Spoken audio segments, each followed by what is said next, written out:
साथियों नमस्कार। आज हम पहुंचे हैं एक ऐसे व्यक्ति से आपको मिलाना चाहते हैं जो जीवन काल में हमारे और आपकी एक ऊर्जा नई प्रकट होगी और गौ सेवा से जुड़े हुए हैं। गौ की क्यों सेवा करनी चाहिए, गौ की सेवा करने से क्या फल की प्राप्ति होती है, हमारे साथ में चर्चा करने के लिए मौजूद हैं आचार्य श्याम बिहारी गुप्ता जी हैं, जो उत्तर प्रदेश सरकार के राज्य मंत्री हैं और गौ सेवा के अध्यक्ष हैं। जय जय सिया राम। जय श्री राम। आचार्य जी साथियों हमारे साथ में आज श्याम बिहारी गुप्ता जी, जो गौ सेवा के बारे में हम चर्चा करेंगे कि गौ की सेवा करने से क्या फल प्राप्त होता है, गौ की सेवा क्यों करनी चाहिए। देखिए विनोद जी, हम लोग सब गांव के रहने वाले हैं जी। आप भी गांव के रहने वाले, मैं भी गांव का रहने वाला हूं जी। जितने बड़े शहर उतने संकट की तरफ बढ़ रहे हैं। जीवन जीने के लिए शुद्ध हवा, शुद्ध पानी और शुद्ध भोजन चाहिए। एक व्यक्ति दिन में 24 घंटे में 21,600 बार सांस लेता है, 10-15 बार पानी की आवश्यकता होती है और 2 बार 3 बार भोजन करता है। ये इन तीनों चीज़ों का यदि कोई आधार है तो हमारा गांव है। गांव का आधार हमारा किसान है, किसान का आधार खेती है और खेती का आधार गाय है। जैसे हम सबको भोजन चाहिए, इसी तरह से खेत का भोजन गौमूत्र और गोबर है। उससे दूध घी दही हमें गाय से मिलता है, वो आदमी खाएगा। आदमी खाएगा तो आदमी स्वस्थ रहेगा, ज्ञानवान, बुद्धिमान, वीरवान होगा। ये क्रम कहीं ना कहीं टूट रहा है। टूट ये रहा कि जब देश स्वतंत्र हुआ 1947 में, तो मेरे देश की आबादी 34 करोड़ थी और गौवंश की संख्या थी 32 करोड़, यानी लगभग एक व्यक्ति पर एक गाय थी। आज हमारी जो आबादी है वो 34 करोड़ से बढ़ के 146 करोड़ हो गई। मतलब 102 करोड़ 112 करोड़ से भी ज़्यादा हमारी आबादी बढ़ गई है। आबादी बढ़ रही है। खेती का रकबा प्रतिदिन कम हो रहा है। आज जितना हमारा, उस समय जितनी खेती थी उससे कम होती जा रही है। आज जितनी खेती है और कम हो रही। क्यों हो रही? कि रोड बढ़ रहे हैं, इंडस्ट्रीज बढ़ रही हैं, शहर बढ़ रहे हैं, हॉस्पिटल बढ़ रहे हैं। इस सब के कारण जो है आने वाला जो भविष्य है वो भारत का, किसानों का और खेतों का है। इसलिए खेती जो करेगा, और खेती का आधार गाय है। यदि खेत में हमने डीएपी, यूरिया, खरपतवारनाशक, कीटनाशक डाला तो हमारी धरती निर्जीव नहीं है, सजीव है। जब हम उसमें एक दाना डालते, एक दाने के बदले में हमें धरती माता 200 दाने देती है। एक हम मक्के का दाना डालते, मक्के का पौधा निकलता है, उस मक्के से 2 भुट्टे निकलते हैं। 2 भुट्टे में 200 दाने होते हैं। एक सरसों का दाना डालते हैं, एक दाने के बदले में 400 दाने मिलते हैं। एक अरहर का दाना हम धरती के गर्भ में डालते हैं, एक दाने के बदले में हमें 400-500 हमें अरहर के दाने मिलते हैं। तो सब ये धरती हमारी, जिसको मैंने माँ कहा है, ये निर्जीव नहीं है, ये सजीव है। और इसमें हम केमिकल, पेस्टिसाइड, फर्टिलाइजर डाल के हम अपनी धरती को मार रहे हैं। मित्र सूक्ष्म जीवाणु खत्म हो रहे हैं, देसी केचुआ खत्म हो रहा है, ऑर्गेनिक कार्बन कम हो रहा है। और आने वाले 50 साल में, 25 साल में सबसे बड़ा संकट है वो धरती को बचाने का अभियान। जैसे 1947 के पहले अंग्रेजों से भगाने का अभियान था, उसके पहले मुगलों को इस देश से भगाना हमारे लिए चुनौती थी। आज हमारी चुनौती है धरती को बचाओ, पानी को बचाओ, पेड़ को बचाओ, पर्यावरण को बचाओ और हर हाथ को काम, हर खेत को पानी। आज के समय की वर्तमान चुनौती है। आचार्य जी सबसे पहले एक हमारा प्रश्न है आपसे कि आपके जीवन काल में आपने गाय की सेवा क्यों चुनी, गाय को आपने सर्वोपरि क्यों माना? देखिए, गाओ विश्वस्य मातरा है, गाय संपूर्ण विश्व की माँ है जी। और मैं गांव का रहने वाला हूं। ये माता पिता, गांव के संस्कार हमारे साथ जी। हैं और हम संघ के प्रचारक रहे। लौटने के बाद जब मैंने तय किया कि मुझे क्या काम करना है, तो मैं गीता का रोज अध्ययन करता था, गीता पढ़ता था। गीता के 18वें अध्याय में जी भगवान कृष्ण ने अर्जुन से कहा जी, सबके अलग अलग कर्म बताए। तो मैं जाति से वैश्य हूँ, तो वैश्य जाति के जो धर्म बताए, काम बताए उन्होंने, कृषि, गौरक्ष, वाणिज्यम, वैश्य कर्म, स्वभावजम। वैश्य के 3 कर्म बताए, कृषि, गौपालन और व्यापार, 3 काम। तो मैं अपने नियत धर्म का पालन कर रहा हूँ, जो भगवान कृष्ण ने आज से 5000 साल पहले जिसको जो कर्म बताए। तो मैं खेती भी कर रहा हूँ। देखिए, मैं अपने खेत पर बैठा हूँ, मेरे पास खेती है। जहाँ घास का एक तिनका नहीं था, आज हमने गोबर गैस एक गाय रखी, एक गाय से मैंने चालू किया। आज मेरे पास 30 गौवंश है। पूरा मूत्र इकट्ठा होता है, गोबर गैस लगाया है। गोबर गैस की स्लैरी को बाल्टियों में भर भर के हम खेतों में पानी के साथ बहाया है और आज हमारे खेत पे 1000 पौधे लग गए हैं। तो ये धरती जो है, ऊसर जमीन को खेती लायक बनाने की क्षमता गाय के अंदर है। और अच्छी खासी धरती को आने वाले 50 साल में ये केमिकल के कारण, पेस्टिसाइड के कारण, फर्टिलाइजर के कारण धरती जहरीली हो जाएगी, उत्पादकता समाप्त हो जाएगी, लोग भूखों मरेंगे। इसलिए धरती को बचाने का अभियान है, उसको केवल गाय के अलावा सर्वश्रेष्ठ कोई प्राणी धरती पे है तो गाय है, इसलिए मैं गाय का काम कर रहा हूँ। आचार्य जी, एक दूसरी चीज है जीवन में, जैसे हर व्यक्ति गाय शहर में तो नहीं पाल सकता है, इसकी क्या आगे की प्रक्रिया होनी चाहिए? देखिए, आप समझिए इस देश की आबादी 145 करोड़ है जी। एक औसतन 5 लोग एक परिवार में होते हैं, तो लगभग 29 करोड़ 30 करोड़ हमारे यहाँ कुल फैमिली है। ठीक है। और गांव में कितने रहने वाले कितने लोग हैं, और फिर उसमें खेती कितने कर रहे हैं? तो इस समय लगभग 13 करोड़ 80 लाख किसान खेती कर रहे हैं जी। लेकिन टोटल परिवार तो लगभग 30 करोड़ के लगभग है। हर व्यक्ति तो खेती नहीं करेगा, तो खेती वो करेगा जिसके पास में गाय को पालेगा, जिसके पास में खेती है, गांव में रह रहा है। तो जीवन के लिए बहुत सारी चीजों की आवश्यकता है, उसमें सब चीजों के साथ साथ खेती भी जरूरी है। अब खेती किसान जो कर रहा है उसके लिए गाय पालना आसान काम है। तो हम लोग का अभियान चल रहा है चारा पैदा करने का। हम लोग चाहते हैं कि हर किसान जो है वो नेपियर बाजरा घास लगाए, एक बार लगाओ 6 साल तक चलेगी। हम चाहते हैं कि जो मोरिंगा है, सहजन के पेड़ लोग लगाएं, 1 साल लगा दो 15 साल तक चलेंगे। और सहजन की पत्ती आदमी खाएगा तो आदमी स्वस्थ हो जाएगा, गाय खाएगी गाय स्वस्थ हो जाएगी। तो आवश्यकता यह है कि हम चारे का प्रबंधन करें, चारा होगा तो गाय होगी, किसान को गाय का खर्चा कम हो जाएगा। अभी गाय का खर्चा बहुत ज़्यादा हो गया है, 80 रुपये 100 रुपये 200 रुपये का खाना हो रहा है। SNF फैट के आधार पर भैंस का दूध बिक रहा है 70 रुपये 75 रुपये लीटर, गाय का दूध बिक रहा है 37 रुपये लीटर। तो कोई गाय को पालेगा?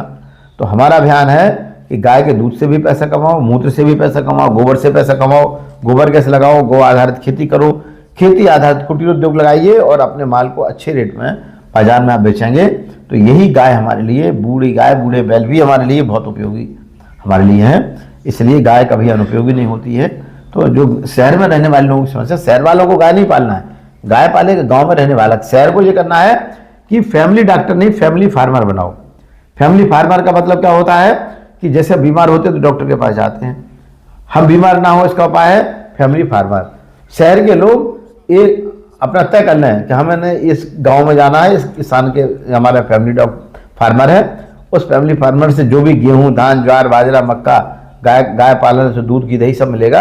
तो शहर का व्यक्ति किसान से दोस्ती कर ले और दोनों की आपस में दोस्ती हो जाए, रिलेशनशिप हो जाए, इसका नाम है फैमिली फार्मर। आचार्य जी, जैसे आप गौ सेवा के अध्यक्ष हैं, तो कई बार उत्तर प्रदेश के मुख्यमंत्री हैं योगी आदित्यनाथ जी, वो अचानक से जाते हैं, तो कई बार आप क्या जाते हैं कि गौशाला गए और आप चेक कर लीजिए? ऐसा मैं सभी जगह जा रहा हूँ, पूरे 75 जनपदों में हमारा गौ सेवा आयोग के 6 हम लोगों की टीम है जी। सभी गौशाला पूरे उत्तर प्रदेश में कोई ऐसा जिला नहीं है जिस जिले में 1 बार 2 बार 3 बार जाना ना हुआ। पूरी टीम जा रही है, लगभग सब जिलों में हमारी टीम जा चुकी है।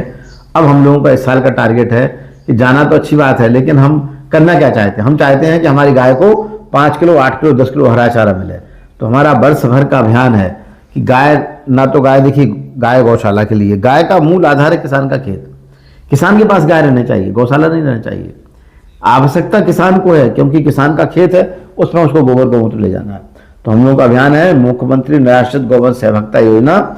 सरकारी गौशाला से 1 गाय ले जाओ 1500 रुपये मिलेगा, 4 गाय ले जाओ 6000 रुपये महीने मिलेगा, हरा चारा लगाओ, खूब खिलाइए, और जो 6000 रुपये मिल रहा है 4 गाय ले जाने पर, वो उससे आप जो है और चीज़ें करिए, खेती को समृद्ध बनाइए, लेकिन हर गाय को 10 किलो कम से कम हरा चारा चाहिए। आचार्य जी, आगे की आपकी अब क्या तैयारी है? हमारे आने वाले समय में उत्तर प्रदेश में जो 1 करोड़ 90 लाख गौवंश है जी, इस 1 करोड़ 90 लाख गौवंश को हमें 2047 तक 6 करोड़ करना है। हमारा अभियान है किसान के खूटे पे कम से कम 2 गाय, और उत्तर प्रदेश के अंदर 3 करोड़ किसान है, सबके पास 2 गाय चाहिए, तो कितना चाहिए गौवंश? 6 करोड़। और अभी कितना है? मात्र 1 करोड़ 90 लाख गौवंश है। औसतन उत्तर प्रदेश की आबादी 25 करोड़ है, टोटल फैमिली 5 करोड़ है, 3 करोड़ किसान है, गौवंश की संख्या मात्र 1 करोड़ 90 लाख है, और औसतन खेती का रकबा मात्र 2 एकड़ है। तो 2 एकड़ खेती में हम कितने लोग ट्रैक्टर खरीदेंगे भाई? आप जो है बेड पद्धति पे खेती करिए, गाय पालिए, हरा चारा पैदा करिए, जहर मुक्त खेती करिए, और जितना केमिकल फ्री आपका भोजन मिलेगा तो इस गांव का खाद्यान्न शहर में रहने वाले लोगों से जोड़ने का काम करेंगे। तो किसान को कर्ज मुक्त करके लखपति बनाना है। किसान खेत पर मेड़, मेड़ पर पेड़, तो 33 फुट पर फलदार पेड़, गाय और पशुधन खेत पर, गौमूत्र का संचय, गोबर गैस संयंत्र, गौ आधारित खेती एवं खेती आधारित कुटीर उद्योगों के माध्यम से किसानों को कर्जमुक्त बनाना है। आने वाले 2047 में आज ना कोई गरीबी रहेगी, ना बीमारी, ना बेरोजगारी, सबका समाधान है गौ आधारित खेती और खेती आधारित कुटीर उद्योग। आचार्य जी, लास्ट में हम आपसे पूछेंगे कि जो सड़क है, सड़क पर छोटे जानवर घूम रहे हैं, इसकी समस्या का कब निदान होगा? देखिए, निदान तो हो जाएगा उस दिन जिस दिन हमारे पास हरे चारे का प्रबंधन हो जाएगा जी।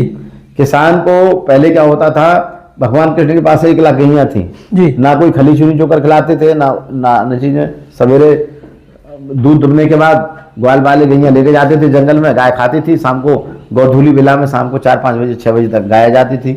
इनपुट कॉस्ट शून्य था। तो आज क्या हो गया कि इनपुट कॉस्ट बढ़ गई है जी। यदि खाने की व्यवस्था, हरा चारा यदि हमने किसान को इतना पैदा करा दिया तो वो गाय को नहीं छोड़ेगा। तो हरा चारा पैदा कराना और मूत्र गोबर की जो है बिक्री चालू हो जाए। जिस दिन गोबर 5 रुपए किलो, गौमूत्र 10 रुपए लीटर बिकने लगेगा, एक भी गाय रोड पर नजर नहीं आएगी। और जो सरकार का केमिकल फर्टिलाइजर पर सब्सिडी पर 2 लाख करोड़ खर्च हो रहा है, 5 लाख करोड़ रुपए किसानों का खर्च हो रहा है केमिकल फर्टिलाइजर पेस्टिसाइड पर, 5 लाख करोड़ रुपए बीमारियों पर खर्च हो रहा है, धरती जहरीली हो रही है, बेरोजगारी बढ़ रही, गरीबी बढ़ रही। सबका समाधान है, चले गांव की ओर, चले गाय की ओर, चले खेत की ओर, चले प्रकृति की ओर। बच्चे पिएंगे गाय का दूध, खेती कराएगा गोबर गौमूत्र, गौ आधारित खेती, बच्चों की थाली में जहर मुक्त भोजन। इस अभियान के द्वारा हम गाय तो पलवाएंगे ही, लेकिन धरती का सिर्फ में जहर मुक्त खेती के माध्यम से हम बच्चों को जहर मुक्त भोजन देंगे, जिससे वो स्वस्थ रहे और समृद्ध रहे। अच्छा, ये लास्ट में एक प्रश्न हो रहा है आपसे। आप जो कह रहे हैं कि हम मतलब आने वाले समय में किसान की ओर चलें, तो किसानों की जमीन है जो सरकार लैंड करती जा रही है, देखिए इसके बारे में क्या कहेंगे आप? उत्तर प्रदेश में झांसी बीडा में जी बन रहा है यहाँ पर। तो यहाँ पर कुछ जमीन JDA ले रहा है, झांसी विकास प्राधिकरण, कुछ बुंदेलखंड इंडस्ट्रियल डेवलपमेंट अथॉरिटी ले रहा है।